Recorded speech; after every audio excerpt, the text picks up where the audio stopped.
લ્યો બોલો, હજી તો માર્ચની શરૂઆત થઈ છે. 10 દિવસ ગયા છે, ત્યાં જ અમદાવાદના રસ્તાઓ જાણે એપ્રિલ ફૂલ કહેવા લાગ્યા છે, એટલે કે પીગળવા લાગ્યા છે. ખોખરા ગુજરાત હાઉસિંગ બોર્ડમાં સુભાષ ચોકથી હાટકેશ્વર શનિ મંદિર સુધીનો રોડ, એટલે કે અંદાજે 1.5 કિલોમીટરનો આ રસ્તો 2 મહિના પહેલા જ હજુ ચકચકાટ બનાવ્યો હતો. તંત્રનો દાવો હતો કે ભાઈ રોડ મજબૂત છે, પણ ગરમીનો પારો જેવો 40 ડિગ્રીએ પહોંચ્યો ને બધી પોલ ખુલી ગઈ. જાણે આ ડામર રોડને પરસેવો છૂટવા લાગ્યો તેમ ખુદ ડામર રોડ જ પીગળવા લાગ્યો. અને હવે અહીંથી જે પણ હવાઈ ચપ્પલ પહેરે છે ને, તેના ચપ્પલ પછી હવામાં ઉડતા જ નથી, એટલે કે ચપ્પલ ચોંટી જાય છે. 2 વ્હીલર હોય તો સ્લીપ થઈ જવાનો ભય અલગથી લાગે. આમ અહીં જનતાના સવાલ છે કે ભાઈ ફેબ્રુઆરીમાં હજુ રોડ બન્યો હોય અને માર્ચની ગરમી પણ ન સહન કરી શકે તો મે મહિનાની 45 ડિગ્રીમાં શું આખો રોડ વહી જશે કે શું? જાણે અમદાવાદ કોર્પોરેશને લોકો માટે એવી વ્યવસ્થા કરી હોય કે માણસ ઘરે જલ્દી પહોંચી જ ના શકે. કદાચ અહીં માણસ પડી જાય તો આ ડામર રોડમાં ચોટી જાય એ પ્રકારની સ્થિતિ અહીં જોવા મળી રહી છે. આમ શનિ મહારાજના મંદિર સુધી જતા ભક્તો પણ હવે તંત્રને કોસી રહ્યા છે. અમારા હાઉસિંગ બોર્ડમાં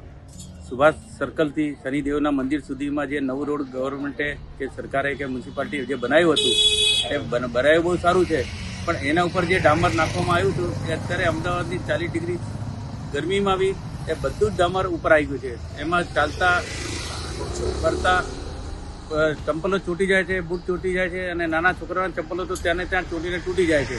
અને અહીંયા આ બધું રેસિડેન્સ એરિયા છે, એટલે એમાં નાના છોકરાઓ કે મોટા વ્યક્તિઓ જે નીકળે છે એ ડામરથી ઘણું ત્રાહિત જેવું થઈ ગયું છે. સુભાષ ચોકથી માંડીને શનિદેવના મંદિર સુધીના નવો રોડ બનાવ્યો, સારી વસ્તુ છે, પણ એ પછી ડામર પાથરી ગયા. અને ડામર એટલો બધો પાથર્યો છે કે જેને કારણે ચાલતા પગ ચોંટી જાય છે, જે આપણે વિડીયોમાં જોઈ શકશો. બરાબર, એટલે હવે પછી કંઈ હજી તો તાપ એટલો પડતો નથી. જો તાપ વધારે પડશે તો વધારે તકલીફમાં આવતી જતી પબ્લિક મુકાય, એ ન મુકાય એના માટે થઈને કંઈક આનો યોગ્ય રસ્તો કરશો.